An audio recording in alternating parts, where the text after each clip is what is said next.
പ്രവാസ ലോകത്തെ വാർത്തകളും വിശേഷങ്ങളും അതുപോലെ മാറി മാറി വരുന്ന നിയമങ്ങളും നേരത്തെ അറിയാൻ ഈ ചാനൽ സബ്സ്ക്രൈബ് ചെയ്യൂ. അടുത്തുള്ള ബെല്ലൈക്കൺ എനേബിൾ ചെയ്യാൻ മറക്കേണ്ട. നമസ്കാരം, ഒമാൻ വാർത്തകളിലേക്ക് സ്വാഗതം. ഇന്ന് മെയ് 8 പ്രധാന വാർത്തകൾ. ഒമാന്റെ വിവിധ പ്രദേശങ്ങളിൽ ഇന്നലെയും ശക്തമായ മഴ ലഭിച്ചു. ബഹ്ല, സൂർ, അൽഖാമിൽ അൽ വാഫി, ജഅലാൻ ബനൂബു ഹസൻ, മഹൂത്ത്, ജഅലാൻ ബനീബു അലി, സൂർ, ബുറൈമി, താക്ക, ദുഃഖം, മുദൈബി, സഹം തുടങ്ങിയ പ്രദേശങ്ങളിലാണ് ശക്തമായ മഴ ലഭിച്ചത്. രാവിലെ മുതൽ അന്തരീക്ഷം മേഘാവൃതമായിരുന്നു. മഴ ലഭിച്ച പ്രദേശങ്ങളിൽ ആലിപ്പഴ വർഷവും ഉണ്ടായി. വാദികൾ നിറഞ്ഞൊഴുകുകയും ചെയ്തു. അസ്ഥിര കാലാവസ്ഥ തുടരുമെന്നും കാലാവസ്ഥാ മുന്നറിയിപ്പുകൾ വ്യക്തമാക്കുന്നു. മഴ ലഭിച്ച പ്രദേശങ്ങളിലും താപനില ഉയർന്ന നിലയിൽ തുടരുകയാണ്.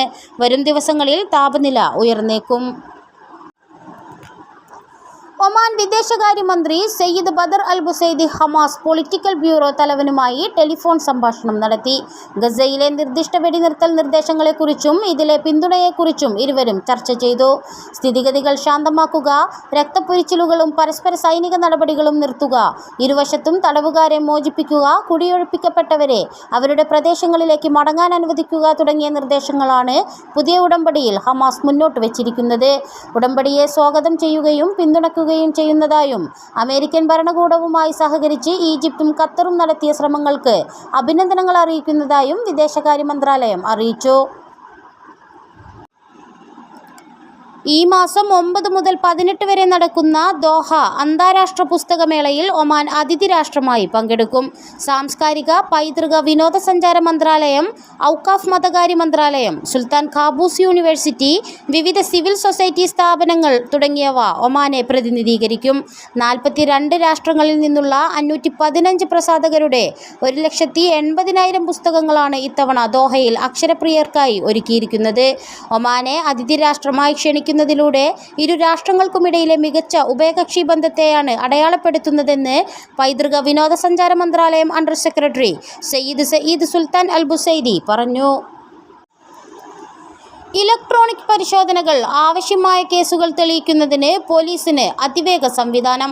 കണ്ടെത്തൽ വിവരങ്ങൾ കൈമാറാൻ ലബോറട്ടറിക്കും പോലീസ് സ്റ്റേഷനുകൾക്കുമിടയിൽ ഒരു പുതിയ പ്രവർത്തനപാത സ്ഥാപിച്ചതായി general department of forensic sciences and criminology director അറിയിച്ചു. ഇലക്ട്രോണിക് തെളിവുകളുടെ പരിശോധനാ സമയം 27 ദിവസത്തിൽ നിന്ന് 12 ദിവസമായി കുറച്ചു.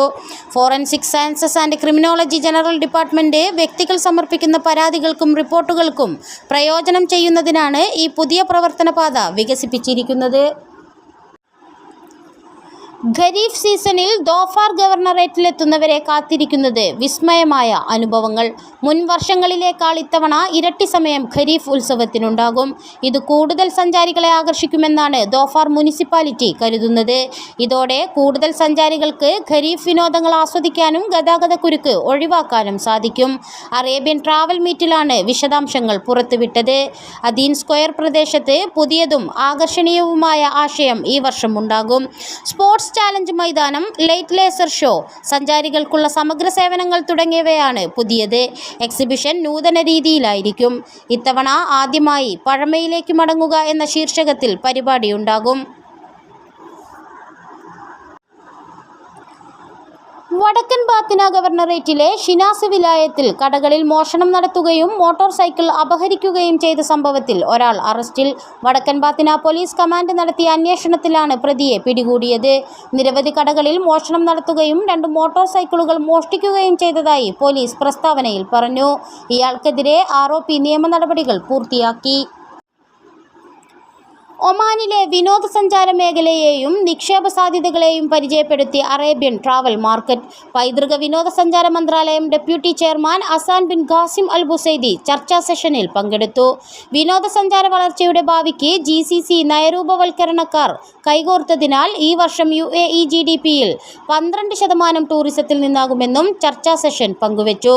ഒമാനു പുറമെ UAE, KSA, ബഹ്റൈൻ എന്നിവിടങ്ങളിൽ നിന്നുള്ള മന്ത്രിമാരടക്കം പ്രമുഖർ പങ്കെടുത്ത ചർച്ചയിലാണ് ഈ വിലയിരുത്തൽ. GCC ഏകീകൃത ടൂറിസ്റ്റ് വിസയും യോഗത്തിൽ ചർച്ചയായി. ഗൾഫ് വിനോദസഞ്ചാര മേഖലയിൽ സുസ്ഥിരത, അടിസ്ഥാന സൗകര്യ വർധന, സംസ്കാരം നിലനിർത്തൽ തുടങ്ങിയ ഘടകങ്ങളും ചൂണ്ടിക്കാണിക്കപ്പെട്ടു. ഇസ്രായേൽ അധിനിവേശ സേന തുടരുന്ന സൈനിക നീക്കങ്ങളിലും ഗസ മുനമ്പിലെയും അധിനിവേശ പ്രദേശങ്ങളിലെയും നിരായുധരായ സിവിലിയന്മാർക്കെതിരെയുള്ള യുദ്ധക്കുറ്റങ്ങളിലും വംശഹത്യയിലും അഗാധമായ ഉത്കണ്ഠ രേഖപ്പെടുത്തി ഒമാൻ. യുദ്ധവും ഫലസ്തീനികൾക്കെതിരായ ഇസ്രായേലിന്റെ ക്രൂരമായ അതിക്രമങ്ങളും അവസാനിപ്പിക്കണമെന്നും വിദേശകാര്യ മന്ത്രാലയം പ്രസ്താവനയിൽ ആവശ്യപ്പെട്ടു. ഇസ്രായേൽ അധിനിവേശ സേന റഫ നഗരം ആക്രമിക്കുന്നത് വഴിയുള്ള അനന്തരഫലങ്ങളെക്കുറിച്ച് വിദേശകാര്യ മന്ത്രാലയം മുന്നറിയിപ്പ് നൽകി.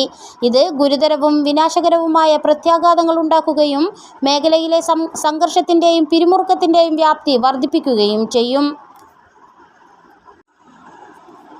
റോയൽ എയർഫോഴ്സ് ഒമാനും ഇന്ത്യൻ എയർഫോഴ്സും ന്യൂഡൽഹിയിൽ കൂടിക്കാഴ്ച നടത്തി. ഇന്ത്യ സന്ദർശിക്കുന്ന Royal Air Force Oman chief staff officer brigadier general pilot Zahran bin Nasser Al ബുസൈദിയുടെ നേതൃത്വത്തിലുള്ള സംഘം ഹിന്ദുസ്ഥാൻ എയറോനോട്ടിക്സ് ലിമിറ്റഡ് സന്ദർശിച്ചു.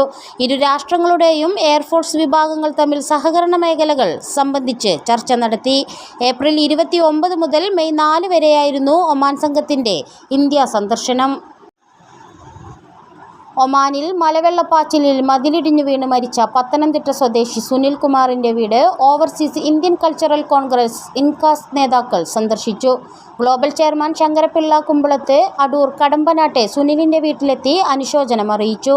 സുനിലിന്റെ ആശ്രിതർക്ക് വേണ്ട സാമ്പത്തിക സഹായം തടസ്സമില്ലാതെ ലഭിക്കുന്നതിന് വേണ്ട നടപടികൾ കൈക്കൊള്ളാൻ ശങ്കരപ്പിള്ള ഇടപെടൽ നടത്തി. സുനിൽകുമാറിന്റെ കുടുംബത്തിന് കൈത്താങ്ങായി മുന്നോട്ടു പോകുമെന്ന് INCAS Oman national committee president Saji Ouseph അറിയിച്ചു. വേനലവധിക്കാലം പടിവാതിൽക്കലെത്തി നിൽക്കെ ഉയർന്ന ടിക്കറ്റ് നിരക്കിൽ നിന്നും രക്ഷ നേടാൻ നേരത്തെ നാടുപിടിച്ച് പ്രവാസി മലയാളികൾ. നൂറുകണക്കിന് പ്രവാസി കുടുംബങ്ങളാണ് ഓരോ ദിവസവും നാട്ടിലേക്ക് മടങ്ങുന്നത്. ജൂൺ ആദ്യ ദിനങ്ങളിലാണ് ഇന്ത്യൻ സ്കൂളുകൾക്ക് അവധി ലഭിക്കുന്നതെങ്കിലും മെയ് ആദ്യ ദിനങ്ങളിൽ തന്നെ പലരും നാടണഞ്ഞു. വരും ദിവസങ്ങളിലും നാട്ടിലേക്ക് മടങ്ങാൻ കാത്തിരിക്കുന്നവർ ഏറെയാണ്. മെയ് 20 ശേഷം ഉയർന്നു തുടങ്ങുന്ന ടിക്കറ്റ് നിരക്ക് ബലിപെരുന്നാളും കഴിഞ്ഞ് ജൂൺ അവസാന വാരത്തിലാണ് കുറയുന്നത്. അതിനാൽ തന്നെ നേരത്തെ നാട്ടിലെത്തി ചെലവ് ചുരുക്കാനുള്ള ശ്രമത്തിലാണ് പലരും. ബജറ്റ് എയർലൈനുകളിലടക്കം 3 ഇരട്ടി വരെ ഉയർന്ന നിരക്കാണ് ടിക്കറ്റുകൾക്ക് ഈടാക്കുന്നത്. കണക്ഷൻ വിമാനങ്ങളിലും കുറഞ്ഞ നിരക്കുകളിൽ ടിക്കറ്റുകളില്ല. നിലവിൽ മസ്കത്തിൽ നിന്നും കോഴിക്കോട്ടേക്ക് 44 റിയാൽ മുതലാണ് എയർ ഇന്ത്യ എക്സ്പ്രസിലും സലാം എയറിലും ടിക്കറ്റ് നിരക്ക്. എന്നാൽ മെയ് 21 ഇതേ റൂട്ടിൽ നിരക്ക് 78 റിയാലിന് മുകളിലാണ്. മെയ് 26 മുതലുള്ള ടിക്കറ്റ് ലഭിക്കാൻ 100 റിയാലിന് മുകളിൽ നൽകണം. കൊച്ചിയിലേക്കും കണ്ണൂരിലേക്കും തിരുവനന്തപുരത്തേക്കും സമാനമാണ് നിരക്കുകളിലെ വർധനവ്. ഒമാൻ എയർ നിരക്കുകൾ ഇതിലും ഏറെ ഉയർന്നതാണ്. കരാർ പ്രകാരം സേവനം ലഭ്യമാക്കുന്നതിൽ വീഴ്ച വരുത്തിയ 2 സ്ഥാപനങ്ങൾക്കെതിരെ പിഴ ചുമത്തി കോടതി ഉത്തരവ്. നിശ്ചിത കാലാവധിക്കുള്ളിൽ വീട് നിർമ്മാണവും അനുബന്ധ പ്രവൃത്തികളും പൂർത്തിയാക്കാമെന്ന കരാർ ലംഘിച്ച സ്ഥാപനങ്ങൾക്കെതിരെയാണ് നടപടി. ഉപഭോക്തൃ സംരക്ഷണ നിയമം ലംഘിച്ചതായി കണ്ടെത്തിയതിനെ തുടർന്ന് വടക്കൻ ബാത്തിനയിലെ പ്രാഥമിക കോടതിയാണ് ശിക്ഷ വിധിച്ചത്. ഒരു സ്ഥാപനത്തിന് 1000 റിയാലും മറ്റൊരു സ്ഥാപനത്തിന് 550 റിയാലുമാണ് പിഴ വിധിച്ചത്. ഇതോടുകൂടി ഇന്നത്തെ വാർത്തകൾ ഇവിടെ പൂർണ്ണമാവുന്നു. കൂടുതൽ ഒമാൻ വാർത്തകളും വിശേഷങ്ങളുമായി നാളെ വീണ്ടും കാണാം. നമസ്കാരം.